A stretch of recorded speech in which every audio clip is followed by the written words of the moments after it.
Welcome to James kitchens. இப்போ நம்ம செய்ய போகிறது வந்து ஒரு மீன் குழம்பு. அதுக்கு தேவையான மீன் வந்து ஒரு 1/2 கிலோ இருக்கும். தேவையானது வந்து சின்ன வெங்காயம் வந்து நான் இஞ்சி தட்டுற கல்லில் தட்டி வச்சுருக்கேன். கருவேப்பிலை கொஞ்சம் உரிச்சு வச்சுருக்கேன்.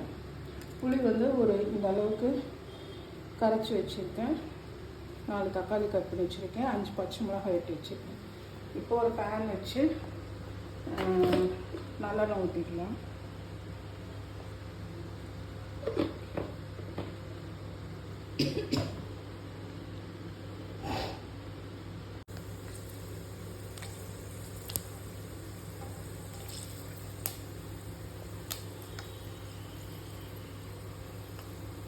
பார்த்திங்கன்னா ரெண்டுமே பொரிச்சு வந்துருச்சு. இதில் வந்து நம்ம கட் பண்ணி வச்சுருக்க வெங்காயமும் கருவேப்பிலையும் ஆட் பண்ணணும்.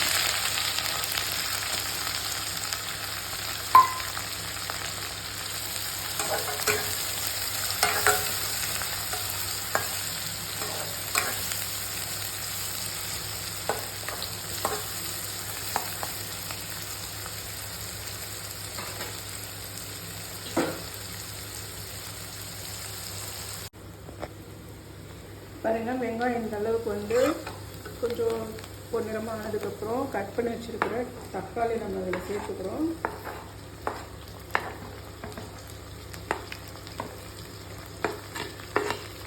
அதுவே நம்ம கட் பண்ணி வச்சுருக்க பச்சை மிளகாயும் சேர்த்துக்கிறோம்.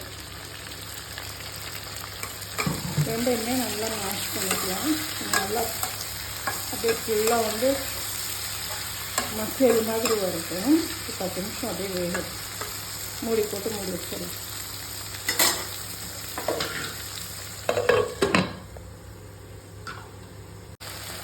இப்போ நீங்கள் வந்து வெறும் ரைஸ் வச்சுட்டு என்னடா பண்ணுறது எமர்ஜென்சிக்கு அப்படின்னு நினைக்கிறவங்க என்ன பண்ணலான்னா, இதில் சால்ட்டை மட்டும் போட்டு அப்படியே எடுத்து மூடி வச்சிங்கன்னா சாப்பாட்டில் போட்டு வறுத்து சாப்பிடலாம். சப்பாத்திக்கு தொட்டுக்கலாம். செம்ம டேஸ்ட்டாக இருக்கும். ட்ரை பண்ணி பாருங்கள்.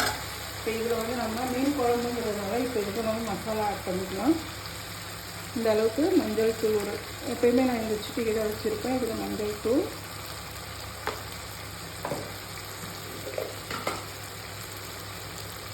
மீன் குழம்பு வந்து கொஞ்சம் ஸ்பைஸியாக இருந்தால் சூப்பராக இருக்கும். ஸோ நான் இந்த அளவுக்கு மிளகாத்தூள் சேர்க்குறேன். 1/2 கிலோங்கிறதுனால இது போதும் நம்மளுக்கு இந்த அளவுக்கு வந்து. நான் வந்து ஆச்சி குழம்பு தூள் போடுவேன் மீன் குழம்புக்கு. ஸோ அது நம்ம போட்டுக்கிறோம். ஒரு 4-5 ஸ்பூன் போட்டுக்கிறோம்.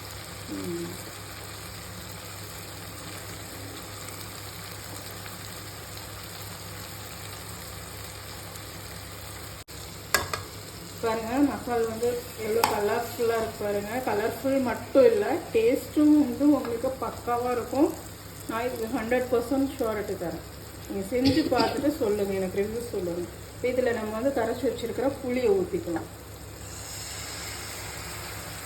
நான் வந்து எப்பயுமே எந்த குழம்புக்குனாலும் கெட்டியாக தான் நான் புளி கரைச்சி வைப்பேன். ஸோ நான் இந்த அளவுக்கு புளி கரைச்சி வச்சதை ஊற்றி நம்ம நல்லா லெட்டு போட்டு மூடி வச்சிடலாம். குழம்பு பார்க்குறதுக்கு எப்படி இருக்கு பாருங்க, எம்மியாக இருக்கு இல்லையா? செஞ்சு சாப்பிட்டு பார்த்துட்டு கமெண்ட் பண்ணுங்க.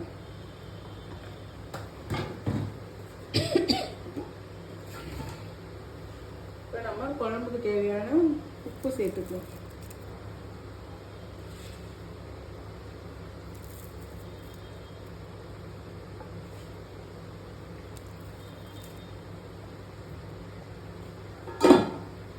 எப்பயுமே மீன் குழம்புக்கு வந்து ஒரு மாங்காய் போட்டோம்னா, இதனால குழம்பு நல்லா கொதிக்கட்டும்.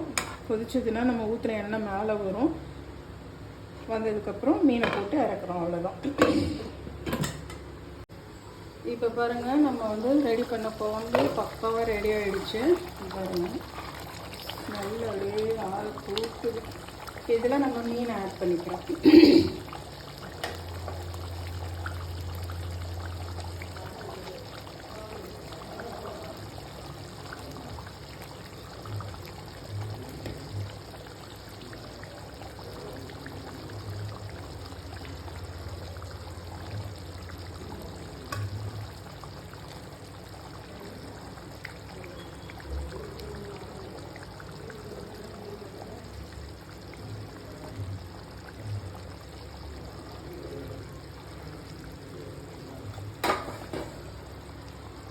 நம்ம எடுத்து வச்சு மீனெல்லாம் ஆட் பண்ணிட்டோம். ஒரு 10 நிமிஷம் மீன் மட்டும் வேகட்டும். கிண்டிக்கிட்டே இருக்கக்கூடாது. மீனை போட்டுட்டு அப்படியே மைல்டாக அப்படியே நகர்த்தி விட்டுட்டு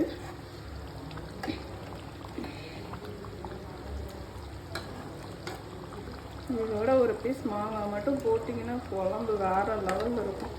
என்கிட்ட இப்போதைக்கு மாங்காய் இல்லாததுனால இப்படியே வைக்கிறேன்.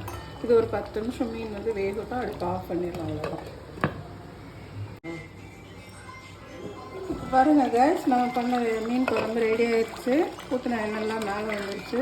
பச்சை வாசனையாக போயிடுச்சு. மீன் சூப்பராக பாயில் ஆகிடுச்சு. நீங்களும் இதே மாதிரி செஞ்சு சாப்பிட்டு பார்த்துட்டு எனக்கு கமெண்ட் பண்ணுங்கள், லைக் பண்ணுங்கள், ஷேர் பண்ணுங்கள், சப்ஸ்கிரைப் பண்ணுங்கள்.